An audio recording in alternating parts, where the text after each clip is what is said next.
오늘 우리에게 주시는 하나님의 말씀은 사도행전 9장 1절에서 19절까지의 말씀입니다. 여러분과 저가 교독해서 읽도록 하겠습니다. 사울이 주의 제자들을 대하여 여전히 위협과 살기가 등등하여 대제사장에게 가서 다메섹 여러 회당에 갈 공문을 청하니 이는 만일 그 돌을 쫓는 사람을 만나면 물론 남녀하고 결박하여 예루살렘으로 잡아오려 함이라. 사울이 행하여 다메섹에 가까이 가더니 호련히 하늘로서 빛이 저를 둘러 비치는지라.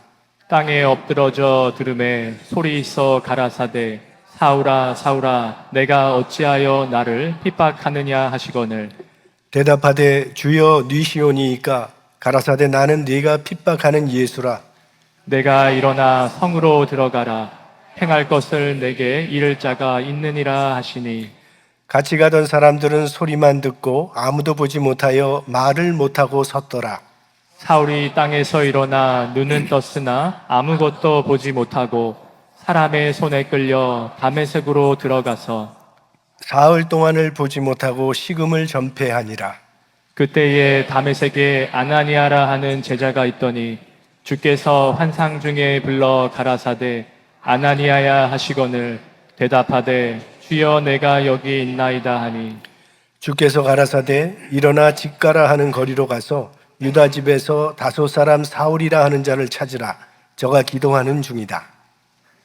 저가 아나니아라 하는 사람이 들어와서 자기에게 안수하여 다시 보게 하는 것을 보았느니라 하시거늘 아나니아가 대답하되 주여 이 사람에 대하여 내가 여러 사람에게 듣사온즉 그가 예루살렘에서 주의 성도에게 적지 않은 해를 끼쳤다 하더니 여기서도 주의 이름을 부르는 모든 자를 결박할 권세를 대제사장들에게 받았나이다 하거늘 주께서 가라사대 가라. 이 사람은 내 이름을 이방인과 임금들과 이스라엘 자손들 앞에 전하기 위하여 택한 나의 그릇이라.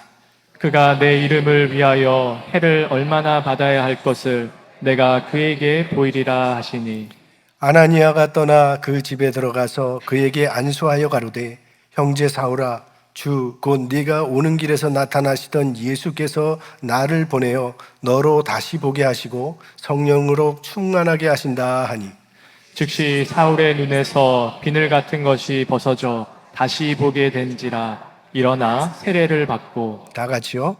음식을 먹음에 강건하여 지니라. 아멘. 오늘 본문은 매우 중요한 내용입니다. 사울이 예수 그리스도를 만남으로 복음이 예루살렘과 유대와 사마리아를 넘어서 땅끝으로 확장되는 전환점이 되었기 때문입니다. 복음이 온 세상으로 전해지는데 가장 중요한 역할을 한 인물을 꼽으라면 단연 사도 바울입니다. 바울 없는 기독교를 우리는 상상할 수가 없습니다. 신약 성경의 절반이 바울 선생이 쓴 편지죠. 일전에 신학자의 말을 소개해드렸습니다. 그리스도는 사울을 바울되게 바꾸셨다. 그리고 바울은 세계를 바꾸었다. 이건 결코 과장된 말이 아닙니다. 사울이 예수님을 만남으로 세계로 복음이 확장되는 엄청난 역사가 이루어지게 된 것입니다. 그러니까 사울의 회심은 땅끝 선교를 위한 하나님의 계획이었습니다. 원래 사울은 기독교를 핍박하고 대적하던 우두머리였습니다. 사울이 얼마나 열심으로 그리스도인을 박해했는지 우리가 이전에도 살펴봤지만 오늘 또 나오고 있어요. 1절, 2절 말씀 함께 보겠습니다.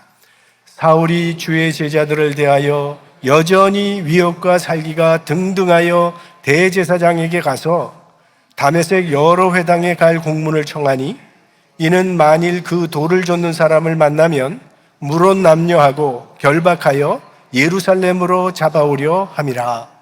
얼마 전 사울은 스데반을 죽이는데 앞장섰습니다. 그는 예수를 하나님의 아들이요 메시아로 믿는 이단은 죽어야 마땅하다고 생각했던 사람입니다. 그래서 스데반을 죽인 후에도 살기가 등등해서 그 열기와 여세를 몰아서 예루살렘 성도들을 모조리 잡아서 옥에 넣었습니다. 그러나 사울은 그것으로도 만족하지 않고 다메섹으로 도망간 그리스도인들까지 다 제거하길 원했습니다. 사울의 눈에 그리스도인들은 요즘 마치 신천지 같은 이단처럼 보였기 때문입니다. 더구나 이 이단의 열심과 끈기가 얼마나 지독한지 돌에 맞아 죽어가면서도 전도를 하고 멀리 도망가서도 계속 전도하는 것을 보고 이 기독교라고 하는 이단 종교는 아예 처음부터 뿌리를 뽑아버려야 되겠다는, 그렇게 하지 않으면 이 신앙에 큰 위협이 오겠다고 판단을 한 겁니다. 그는 그리스도인을 핍박하는 것이 하나님을 향한 신앙인의 의무라고 믿었던 사람입니다. 그래서 살기가 등등해서 이제 다메섹까지 가기로 결심을 한 거죠. 다메섹이라고 하는 도시는 예루살렘에서 북쪽으로 150마일 정도 떨어진 그런 도시고, 당시 교통수단으로는 한 일주일 정도는 가야 되는 꽤 먼 거리입니다. 왜 그리스도인들이 그곳까지 도망을 갔겠습니까? 그렇게 먼 곳까지는 핍박의 손길이 미치지 못하겠다고 생각했기 때문입니다. 그러니까 사울이 다메섹까지 갔다는 것 자체는 그가 얼마나 집요하고 의지가 강한 사람이라는 것을 우리에게 보여주고 있는 것입니다. 교통수단이 마차 정도밖에 없던 시절에 150마일이나 떨어져 있는 도시까지 간다는 것도 힘든 일이지만, 거기서 또 그리스도인들이 어디 있는지를 다 찾아가서 그걸 잡아서 밧줄로 묶고 다시 150마일을 데리고 온다고 하는 게 이게 얼마나 힘든 일입니까? 근데 사울은 그거 하겠다고 지금 나선 거예요. 누가 부탁을 해서 또 누가 시켜서 한 것이 아닙니다. 자기 신념에 의해서 그렇게 행동한 겁니다. 보통 남이 시켜서 한 일은 시킨 만큼만 하죠. 그러나 자기 신념으로 행동하는 사람은 그 이상을 하게 됩니다. 바울은 성격이 매우 강직하고 성취욕이 굉장히 강한 사람입니다. 무슨 일이 있더라도 마음 먹은 일은 반드시 해내고야 마는 사람이 이 바울입니다. 우리가 아는 대로 대체로 지성인들은 행동력이 떨어집니다. 생각할 줄 알고 주장할 줄도 알지만 행동으로 옮기는 사람은 많지 않아요. 그러나 사울은 행동하는 지성인이었습니다. 그는 자기 신념대로 행동하는 사람이었고, 그것을 위해서라면 어떤 어려움도 감수할 각오가 돼 있는 사람이 이 사울이라는 사람이에요. 그래서 사울은 조국의 신앙을 수호하겠다는 그 애국심과 하나님을 향한 충성심으로 죽음과 고난을 불사할 각오를 하고 앞장선 겁니다. 그러나 우리가 보듯이 이 사울의 열심과 신념은 하나님을 대적하는 일이었습니다. 그러니까 신념이 강하다고 반드시 좋은 것은 아닙니다. 이 잘못된 신념을 갖게 되면 타인에게도 해를 끼칠 뿐만이 아니라 자기 인생을 파멸로 끌고 가게 되는 겁니다.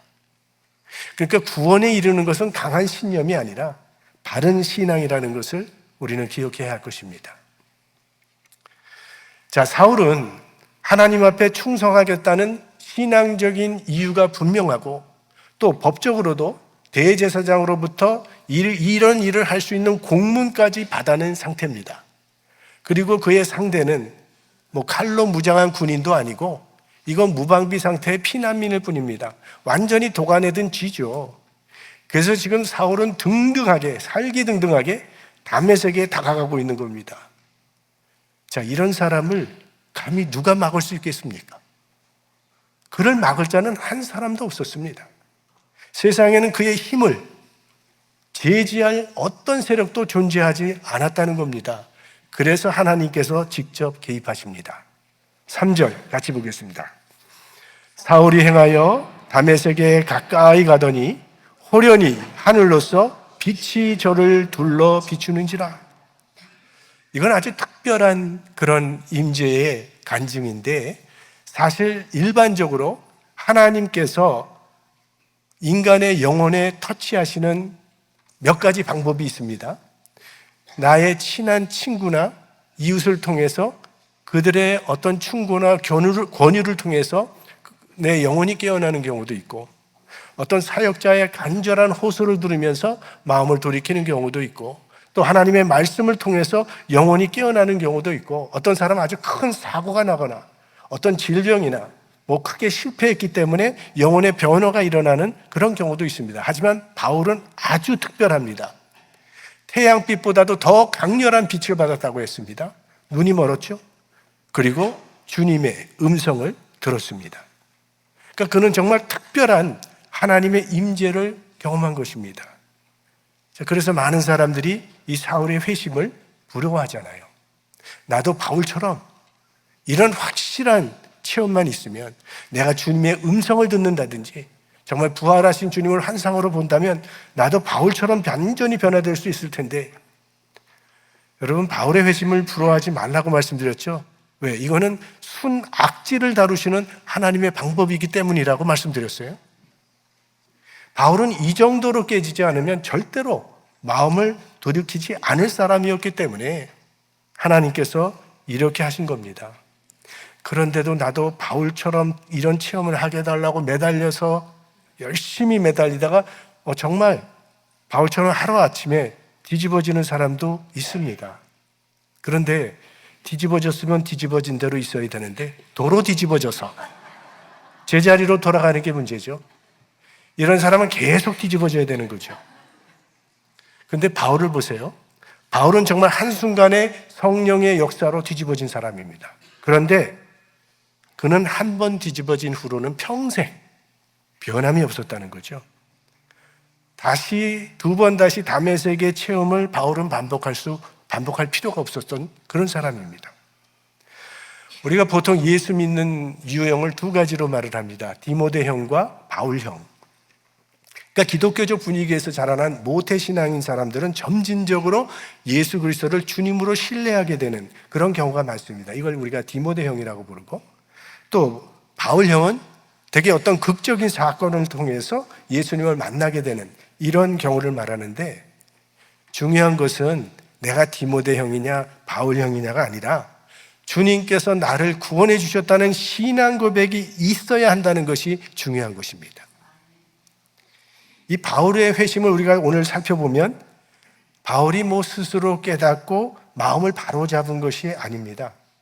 그는 내가 좀 변화되어야 되겠는데 이런 생각을 해본 적도 없고, 내가 아무래도 잘못하는 것 같다, 좀 바로잡아야 되겠다는 그런 노력을 한 흔적도 전혀 없습니다. 그는 계속해서 교회와 그리스도인들을 핍박했고 그게 옳은 일이라고 확신을 가지고 하고 있었는데, 그런 바울을 예수님께서 일방적으로 부르셨다는 거예요. 아주 강권적으로 이 사울을 사로잡으신 것입니다.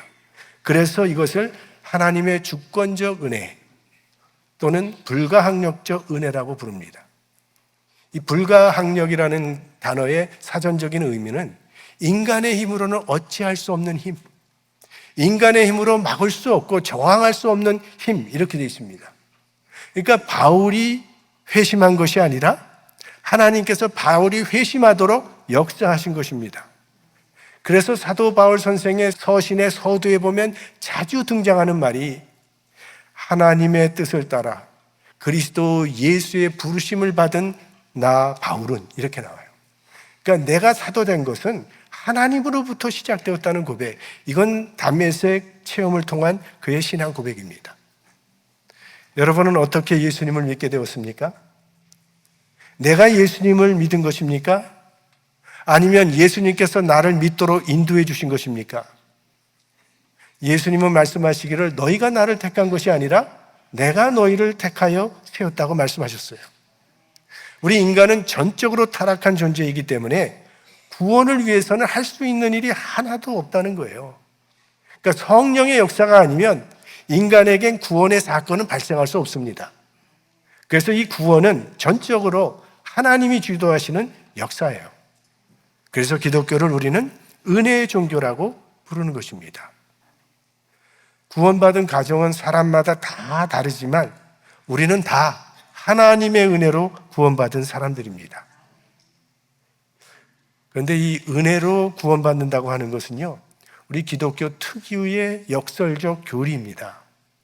왜냐하면 이 구원의 역사에는 반드시 인간의 결단과 참여가 있어야 함에도 불구하고 실제로는 인간의 결단 그 이전에 하나님의 역사가 먼저 있기 때문입니다.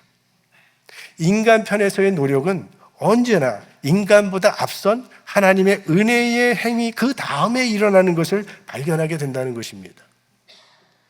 아니, 하나님께서 우리 인간에게 자유의지를 주셨기 때문에 예수를 구세주로 믿는 결단은 그건 우리의 결단이 아닌가라고 생각할 수 있습니다. 그러나 우리 복음주의적 신앙에서는요, 인간의 믿음의 결단 그 자체도 하나님의 은혜로 봅니다. 왜냐하면 완전히 타락한 죄인이 하나님의 부르심에 응답할 수 있다는 것은 그가 이미 은혜 안에 있을 때만 가능하다고 보기 때문입니다.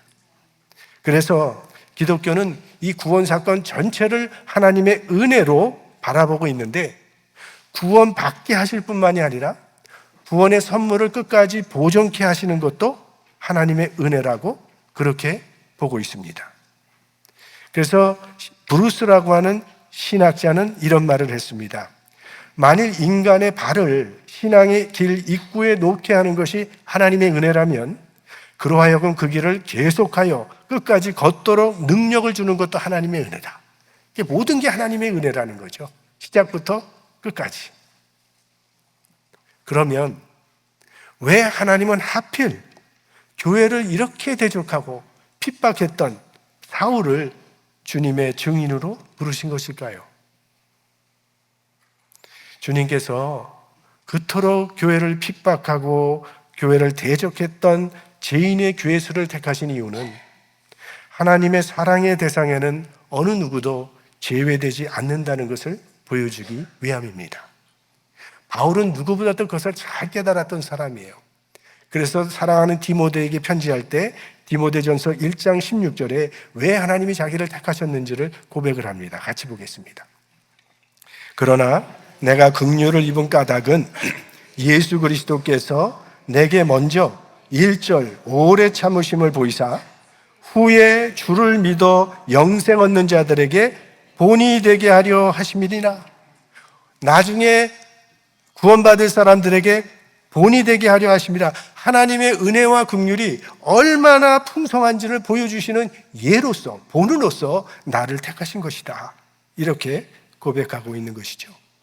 그래서 바울 서신에는 유독 은혜, 긍휼 이런 단어들이 많이 나오는 이유는요, 바로 그런 자신의 체험 때문입니다. 사실 우리가 생각해 보면요, 이 세상에서 가장 감동적인 체험이란 나 같은 죄인이 하나님의 자녀가 된 거 아니겠습니까? 여러분 들으셨겠지만 천국에 가면 놀랄 3가지가 있다 그랬잖아요.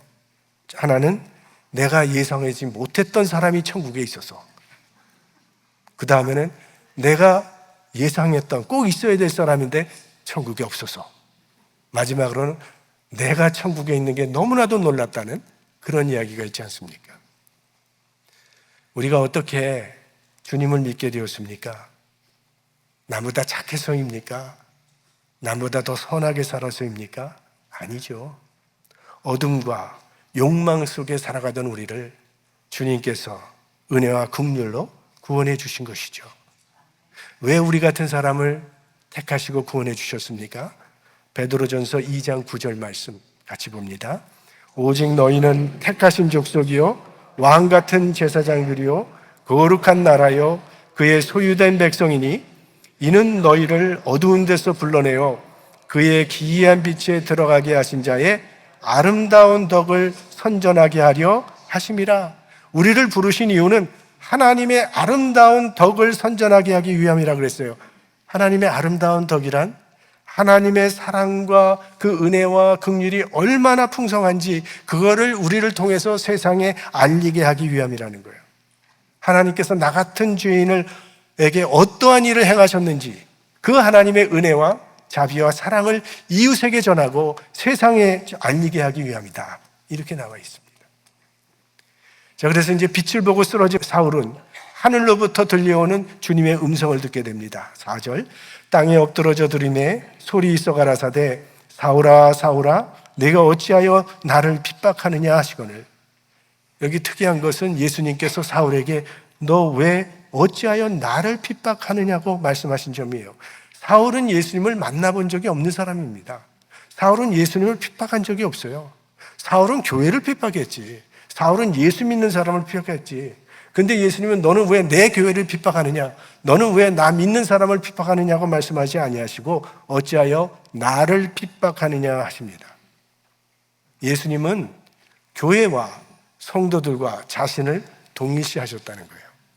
우리는 운명 공동체라고 하시는 그런 말씀입니다. 그래서 예수님께서 제자들을 파송하시면서 너희를 영접하는 자는 나를 영접하는 것이고 너희를 핍박하는 자는 나를 핍박하는 자라고 그렇게 말씀하셨죠. 예, 운명 공동체라는 거죠. 그래서 우리가 어려움을 당할 때 주님께서는 멀리서 팔짱 끼고 그냥 바라만 보고 계시는 그런 분이 아니라 우리의 고난에 함께 하시는 분이시고 이 고난을 뚫고 나갈 수 있도록 우리에게 힘을 주시고 도와주시는 분이라는 그런 말씀입니다. 얼마나 든든한 말씀인지 모르죠. 동시에 우리에게 막중한 책임이 있습니다. 우리가 잘못하면 우리 때문에 주님의 영광이 가려워질 수 있다는 것이고 교회가 잘못하면 이 교회 때문에 주님의 영광이 가려워질 수도 있다는 것입니다. 이제 사울이 쓰러져서 주님과 대화하는 것이 5절에 나옵니다. 대답하되 주여 뉘시오니이까 가라사대 나는 네가 핍박하는 예수라. 사울의 영혼이 산산조각나는 그런 순간입니다. 바울이 비로소 자기가 이제까지 해왔던 행동이 이거 다 잘못된 것이라는 것을 깨닫는 순간이죠. 사울은 눈이 멀었습니다. 그래서 어떤 사람의 손에 이끌려서 다메섹에 들어가서 사흘 동안 보지도 못하고 식음을 전폐했다고 했어요. 자, 이 사흘 동안 사울은 무슨 생각을 했을까요? 이 사흘은 사울이 자신이 틀렸다고 하는 것을 깨닫고 돌이키는 카이로스의 시간이었습니다. 아, 예수가 정말 살아났구나. 그가 진실로 하나님의 아들이구나. 내가 지금까지 메시아를 핍박하고 있었던 것이구나. 자신의 잘못을 뉘우치면서 회개하는 사흘. 마치 요나가 사흘 동안 물고기 뱃속에서 회개했던 그런 사흘을 지금 사울이 지내고 있는 것이죠. 자, 이런 일이 있고 한편에서는 이제 사울이 다메섹으로 그리스도인들을 잡으러 온다는 소식을 들은 다메섹 성도들은 하나님께 열심히 기도하고 있었을 것입니다. 근데 그 중에 아나니아라고 하는 사람에게 환상 중에 주님의 명령이 내려지게 됩니다. 직가에 가서 사울이라고 하는 사람을 안수해서 그의 눈을 보게 하라 명하십니다. 아나니아는 굉장히 놀라죠.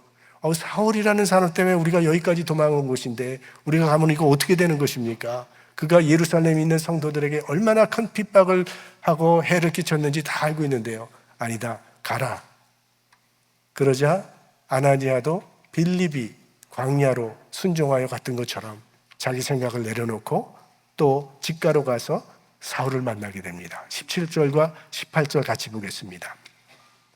아나니아가 떠나 그 집에 들어가서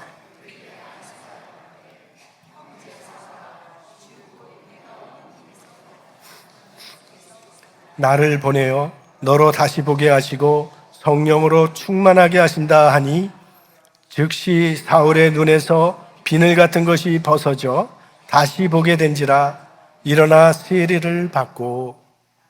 자, 이제 사울은 아나니아로부터 안수를 받았습니다. 이전까지 사울에게 아나니아 같은 사람은 이건 죽어 마땅하다고 생각했던 그런 사람인데 그 사람 앞에서 무릎을 꿇고 겸손하게 머리를 숙여 안수를 받습니다. 180도 변화된 사울의 모습이죠. 그 다음에 세례도 받았습니다. 할례 받은 유대인이 세례를 받는다고 하는 것은 이거는 상상할 수도 없는 일입니다.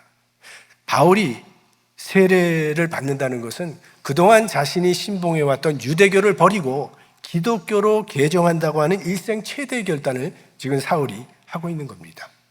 그리고 안수할 때 사울의 눈에서 비늘 같은 것이 떨어져서 다시 보게 됐는데 물론 육신의 눈만 다시 보게 된 게 아니라 이제 바울에게는 세상을 보는 눈이 달라진 거죠. 예수 그리스도를 바라보는 눈이 달라져서 완전히 새 사람이 되는 것을 의미합니다.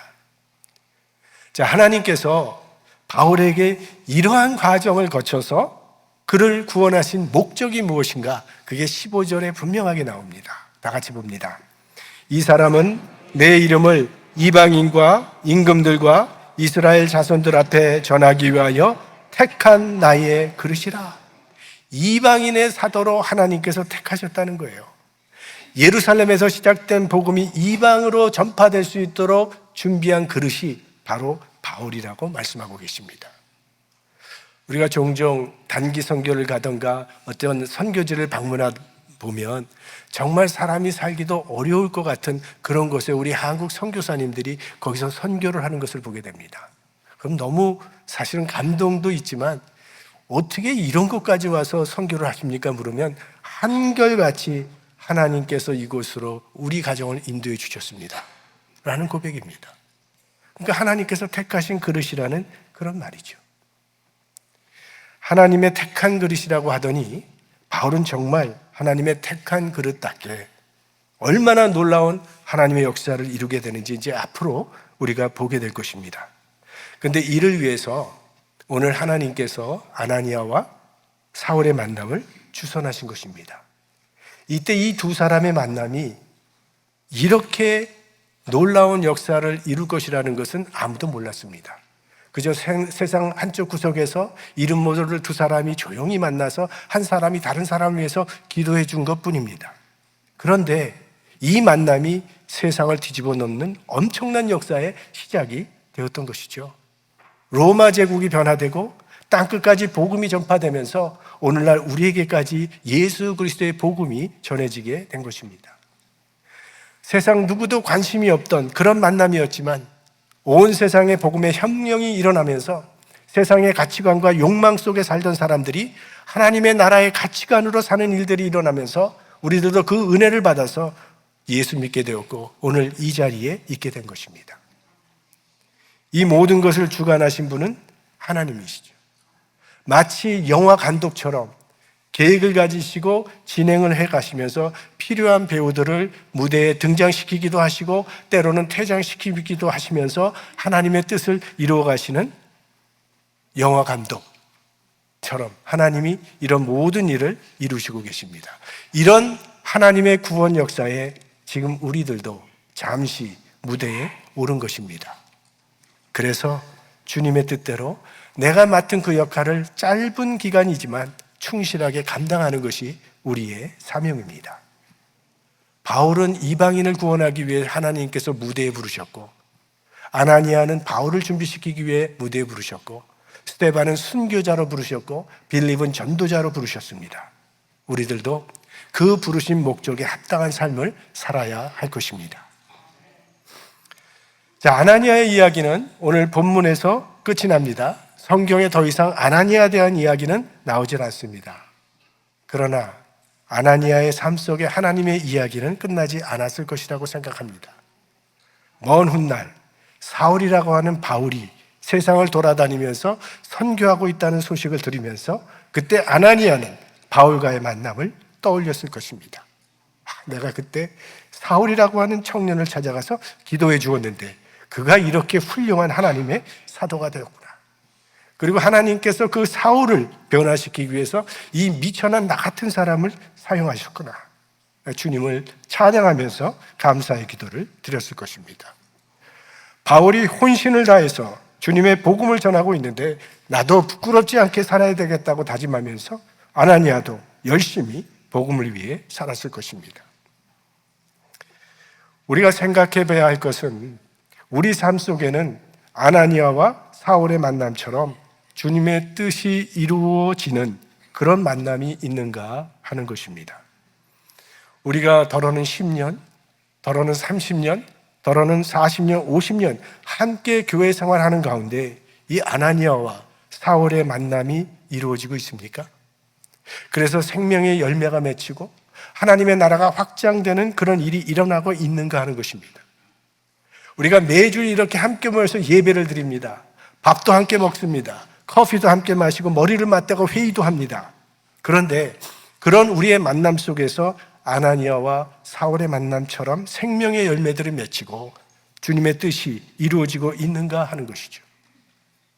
만일 우리가 구역 모임으로 모이고 선교회 모임으로 모이고 여러 가지 모임으로 열심히 모이고는 있는데 아무리 모여도 누가 구원받는 일도 일어나지 않고 누가 변화되는 일도 일어나지 않고 하나님의 말씀에 누가 순종하더라는 일도 일어나지 않는다면 그저 교회 조직과 제도에 따라서 모이는 것이라면 그것이 정말 주님이 원하시는 만남일까라는 그런 생각을 해봐야 합니다. 우리 플러턴 장로교회 성도님들의 만남은 이 아나니아와 사울의 만남 같은 창조적인 만남이 우리 가운데 이루어지기를 바랍니다. 아나니아도 그리스도의 복음을 위해 쓰임받고 사울도 주님의 복음을 위해 쓰임받은 것처럼 우리들도 하나님의 나라를 위해 쓰임받는 그런 아름다운 만남이 이루어지기를 소망합니다. 말씀을 마치겠습니다. 자, 기독교를 이렇게 대적하고 핍박하던 사울이 변화되어서 복음의 증인이 된 것은 하나님의 은혜로밖에는 설명할 수 없습니다. 우리 같은 사람들이 어떻게 주님을 믿게 되었습니까? 이것도 하나님의 은혜로밖에는 설명할 길이 없습니다. 우리에게 베풀어 주신 그 풍성한 하나님의 은혜를 날마다 누리시고 날마다 체험하시며 이웃과 세상에 그 은혜를 전하는 복음의 증인들이 모두 될 수 있기를 주님의 이름으로 축원합니다.